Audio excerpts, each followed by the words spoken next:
I'm absolutely delighted to be here, and I would have been very pleased to be here under any circumstances, but I'm indeed honoured to be asked to address you at this important stage of the conference, and I join you as a colleague, not as an expert.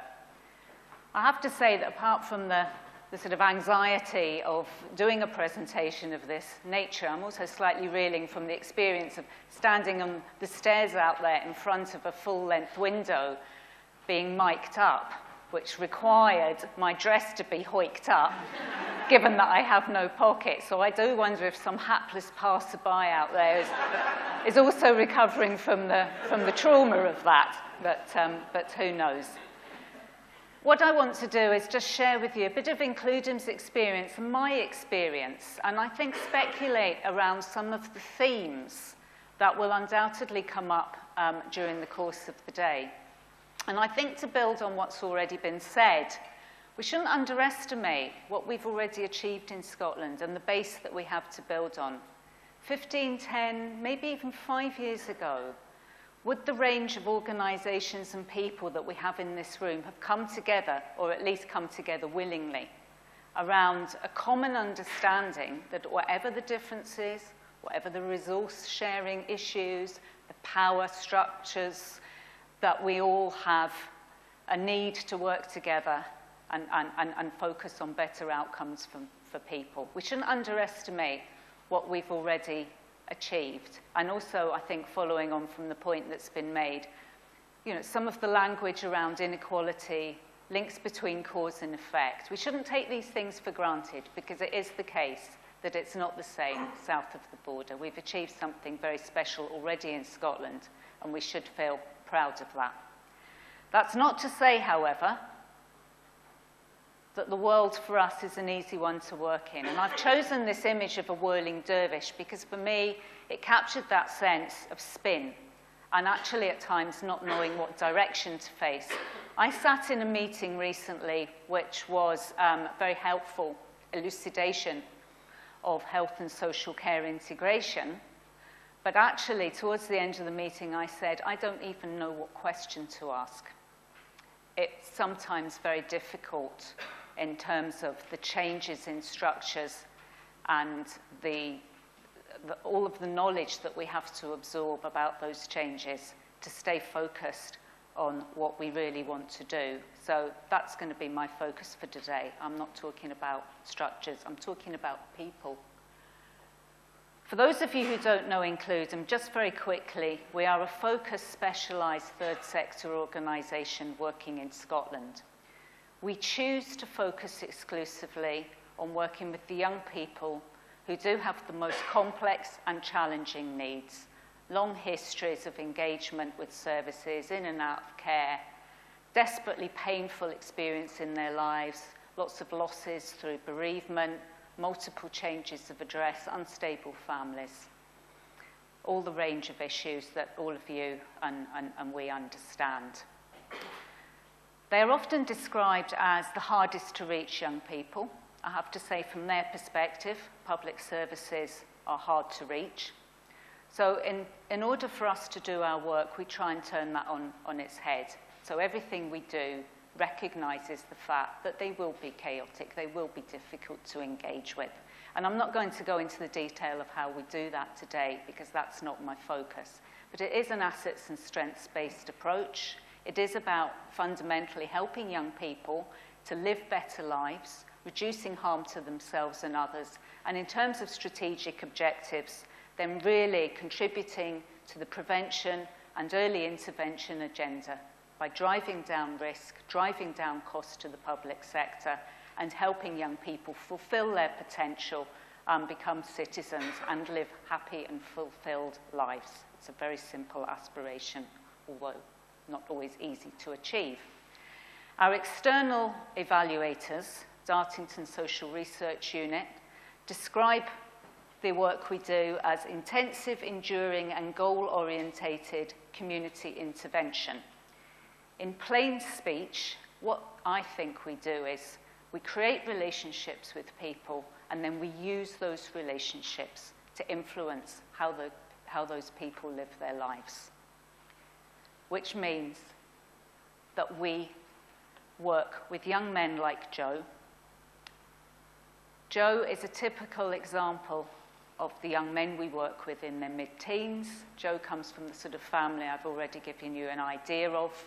Joe's family is known. You all know Joe and his family. Every one of you know, because it's Joe, it's the Joes and their families that your work is focused on. Housing know of Joe and his family and are reluctant to house them because of antisocial behaviour. The health services don't want to engage with them because of the way Joe and his family behave in their communication with health services. The police are sick of having them through the doors. They know of Joe's behaviour in the community, and they have been unable so far to affect that. All of Joe's background links into his current behaviour. We can see the pattern. GPs, I know, rightly or wrongly, talk about heart sink patients. Joe and his family, for many services, are heart sink clients, and services often feel powerless with people like Joe. Now, through the methods that we have, we were able to work with Joe over a period of time through our intensive relationship-based, goal-orientated work. And indeed, for Joe, and through working with Joe and his family, we were able to achieve sustained change, and I've outlined that here. But the point of me highlighting Joe as an example is that the reason we were able to work with Joe was not because I sat in a structured meeting, a community planning or any other meeting, where there was an identification of a need for an organisation or service to work with Joe. I spoke at a conference in 2008, and at the end of my presentation, Assistant Chief Constable from Strathclyde, as it was at the time, came up to me and said, "Oh, we need your service. We're sick of arresting young people like Joe 40, 50, 60 times, not being able to access the support they need without arresting them. How can we get our hands on your service?" And I said, well, you could go and persuade social work to let you have some of our contracted time, and good luck with that. But actually, after a period of 18 months of persistence and persuasion and cajoling, we managed to put together enough funding to start off a pilot piece of work. And that has grown and developed, and I'll say a bit about that later on. And that work has been focused on reducing harm of violence by young people in communities in Glasgow. But I think the sort of interesting thing, sort of thinking about the theme of today is, I've been speculating, well, what have been the critical success factors that have allowed us to create a piece of work and then develop and build on it? And I think, firstly, these things are obvious, and I'm not telling you anything you don't know, but firstly, having an effective intervention. So I flag this up. This is, again, connected with the work that the Dartington Social Research Unit done for us. Logic modelling approach. It's about looking at what we're doing, linking it to the best evidence. We think we're doing a good job, but we need to have that scrutinised and be open to areas of improvement. So this, if you like, shows what are the key areas of focus for working with Joe, which international evidence tells us will help to reduce violence. So that's reassuring. But actually, that's not enough, because actually, the thing that I think is really interesting is none of that means anything unless we've got an effective joint working relationship with Joe. And what our researchers tell us is that these are the key elements. Time to get to know Joe, respect, honesty. It's not a soft touch. It's getting alongside people like Joe and then challenging them, but them caring enough or believing that the person alongside them cares enough to accept that challenge. It's about sticking with them. It's about absolutely understanding that this is not a one-way street. Improvement does not go like that. People like Joe relapse. You have to expect it. Services shouldn't be surprised. And brokerage as well. It's about a young person having somebody alongside them that they know cares enough and has a sufficient belief in them that they will argue their case for them. I think that's a really important, that's not particularly technical or professional skill. That's human. That's about human relationships and the power of relationships. And again, we all know that. So that then led me to think, so if we know that about the impact of relationships with Joe, let's look at the other critical success factor, which is actually the relationships between those involved in joint working around somebody like Joe. Because much as we know our intervention is effective, we can't do it alone. We absolutely need all the other services and resources that will help Joe to lead a better life. So I had the advantage in this of being able to go back to a piece of work that was done for us by Glasgow Centre for Population Health. This was about 6 months after the project had actually started and we started delivering. And this little sort of piece of work basically did an anonymous survey of the key parties around the table at that time to ask them how they felt the partnership was going. I think we're particularly interested to see whether what we thought was the strategic partnership was focusing on strategic issues. That was what drove it. But these are some of the quotes.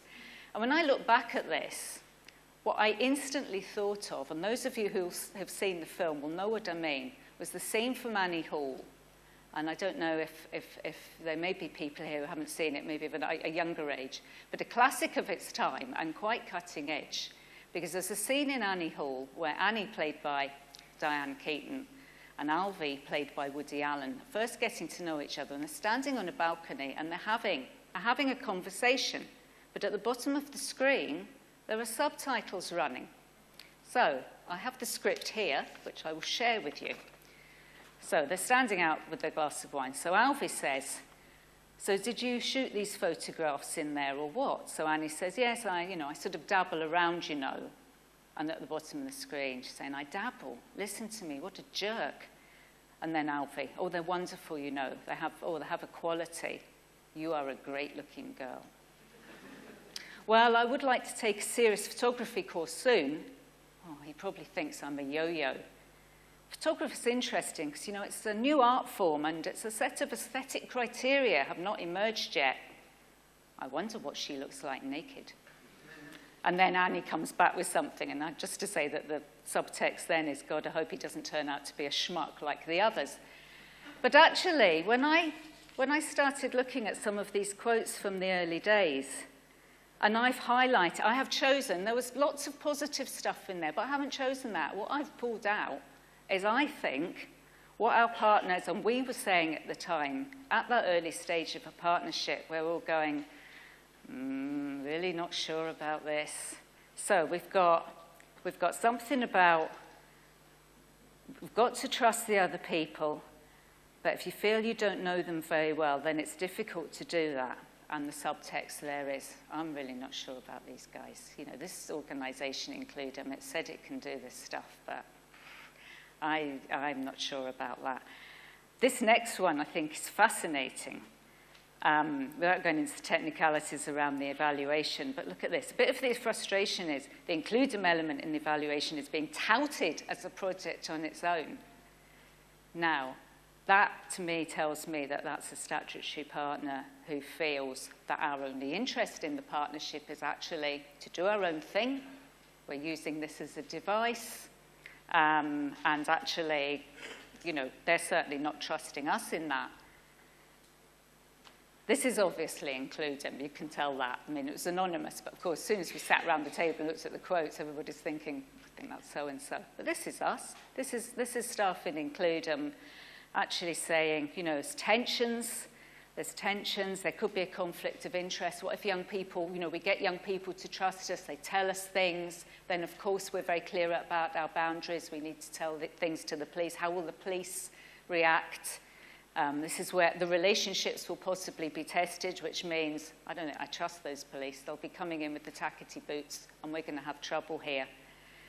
And then the final one, a concern for me if we don't stick with the early intervention, and basically this is about, I think, one of our statutory partners saying, well, they say they work with the most challenging and complex cases, but actually, you know, I think we might find that they're looking for the easy hits. So I think behind all of that, that actually is very useful, because I think it absolutely confirms the reality at early stages of joint working partnership work, that for all the commitment and all the recognition of what needs to be done, people need to get to know each other. It's the obvious. People need to test out. People need to have that opportunity. One of the other really useful things from that study, and I pulled out this, again, it's sort of obvious, but this little chart, which was, in a way, splits out what does partnership actually mean? And again, looking back at this, it was incredibly useful, because I haven't looked at this for, 4 years, but actually, I've been able to sort of think, well, what's changed since those days? Because something has changed, because we're still running the project, and in fact, we successfully accessed public social partnership money with our partners through the Reducing Reoffending Change Fund. Indeed, when we were interviewed for the selection process, we were accompanied by our senior colleagues from both police and from social work, so obviously something had shifted.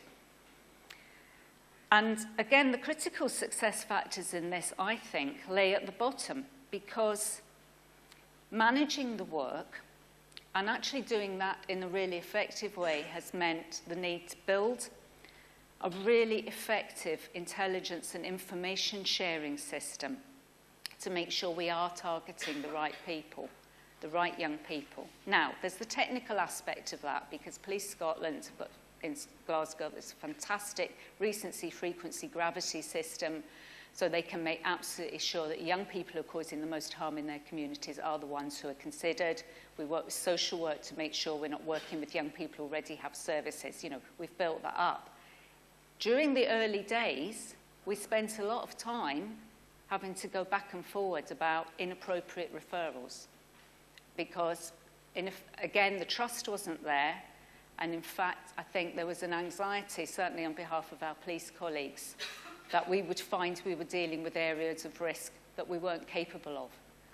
We are now at a stage, and I think the real test of this is we've had multiple changes of personnel. We're obviously working with different colleagues in the police than we were 2-3 years ago, but we have maintained the process, and I think that's a fabulous test of anything that's being put in place. It's the sustainability. So we're confident we're getting the right young people through. We've also been able to develop processes that, as well as receiving the information we need to work as effectively as possible from the police, and indeed our partners, we have developed the trust to provide a lot of intelligence back in. So young people do tell us things. They do tip us off. There's going to be, gang such and such and such and such. That's all set up. It's organised. Information that's relevant to serious organised crime. And that anxiety that my staff were expressing 4 years ago has been completely overcome, because there is that relationship of trust and respect, and how the information is used is understood within the context of what we're trying to achieve. Doing the work is the other critical success factor.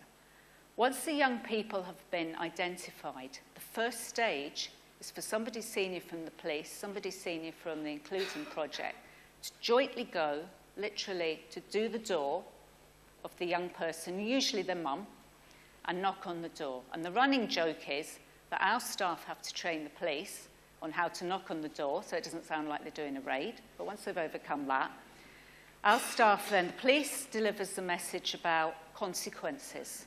We know you, lad. We know what's happening. This is the record. This is what's going to happen.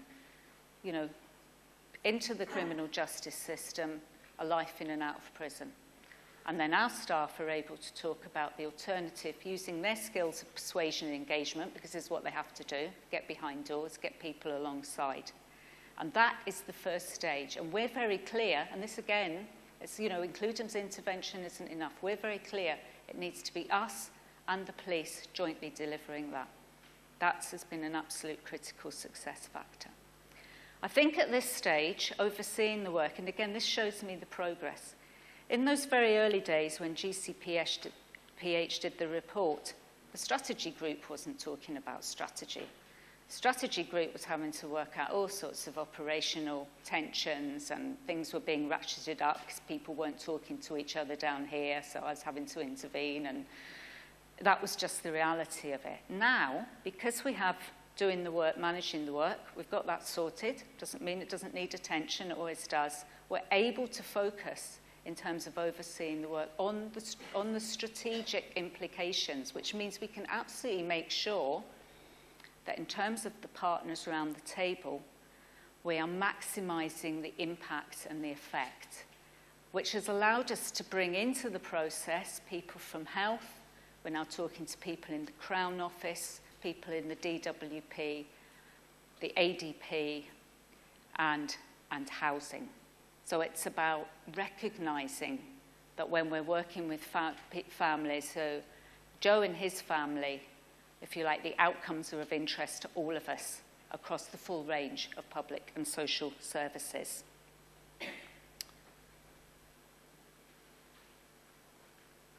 Which brings me back to our evidence base, if you like, because our evidence base for working with Joe is that we need to develop relationships with a purpose. So on the basis that Joe is a human being, and we're human beings, and we are human beings working with each other in joint situations, these features that evidence tells us are crucial in terms of relationships are also features that are crucial in terms of our joint working with each other. These are not technical and professional skills. It doesn't matter what your professional background is like. This is important. I talked about Joe being hard to reach, or being described as hard to reach. I think we all recognise we sometimes have hard to reach partners. We are dealing with the realities of resourcing issues and power structures, as I say. But within that, what we have is the power of each of us and our own sphere of influence. And we shouldn't underestimate that, because so often, and particularly in Scotland, that's how things get done. People come together. Maybe sometimes we need to ask ourselves, are we hard to reach partners? I know this is a very popular area of discussion at the moment. Improvement science, small incremental tests of change. I think for me, in the world we're in, this is about maintaining sanity, because I do think it's very easy to get overwhelmed in the world we're in. But actually, the way to overcome that is to do something. Do something. If it doesn't work, do something else. We all have that within whatever sphere we're working in. And maybe sometimes doing something is saying, you know what, that person who makes my heart sink when I go into a meeting with them, they're exactly the person I need to talk to. I'm going to do something about that. They are difficult to work with. I need to find a way to get them to communicate with me. We can all do that. So in terms of that bigger picture, and being honest, heard partnership described as this at a meeting last week. I also think that once you know that the German word for partnership is Partnerschaft, you never look at it exactly the same again. But this is interesting. This was something else from that same meeting. This is some feedback from a big Ipsos Mori poll south of the border, and it was looking at how do citizens feel about public services. And I extracted these two quotes. Citizens generally feel disengaged and ignored. I mean, that's maybe no surprise. You know, depends what you're looking at, tax office. Delivering outcomes to citizens is not good enough. A real assets-based approach demands treatment with dignity and respect. And I think, again, that's just a reminder, and we all know this, you know, whether we're buying a pint of milk or a car, or going into the GP surgery, how we're treated hugely affects our perception, our confidence, our trust in a service. And again, if you change the language, in terms of our joint working and our partnerships, if we think in that same way, and in a way if we see each other, I don't hate to use the term customers, but it's the best one I can think of. That's part of the perception we need to have. We all have a role in providing a service to each other, as well as the people who are ultimately on the receiving end. And it requires persistence and stickability. Again, going back to our evidence base about how do we work with people. You know, we're people as well. And this is slightly tongue-in-cheek, but having said that, there's something in it. I then thought about, we have a cognitive focus toolkit, which in effect is used flexibly, depending entirely on the needs of each young person. It's up to the staff member to work with the young person to decide what's helpful to them. But it's a series of modules. Now, some of these are quite pertinent.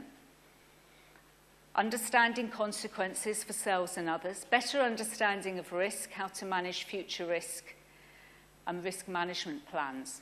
These are relevant themes and issues for joint and partnership working. Managing my emotions. I mean, this is just fundamental to anything. Everybody making the best effort to express feelings in controlled and purposeful ways, and recognizing that to communicate and engage with other people means trying to think yourselves into their world and their priorities. Again, I'm not telling you anything you don't know. People in my life. See, again, I think this is interesting. Thinking about, do we focus on the people we find it easiest to work with, or do we actually focus on working with, finding ways to work with the people we really need to? It's always a challenge. Understanding how others feel. It's about using ourselves and the skills we have and the expertise we have. And I come back to this. This is a slowed down whirling dervish, and some of you may know this, but the way that whirling dervishes spin and manage to not fall over is they focus on their thumb. And I think for us in our world, this is Joe. Because if we all focus on Joe, we might all be spinning together, but at least we're all focused on the same thing. Because ultimately, it is about relationships between people.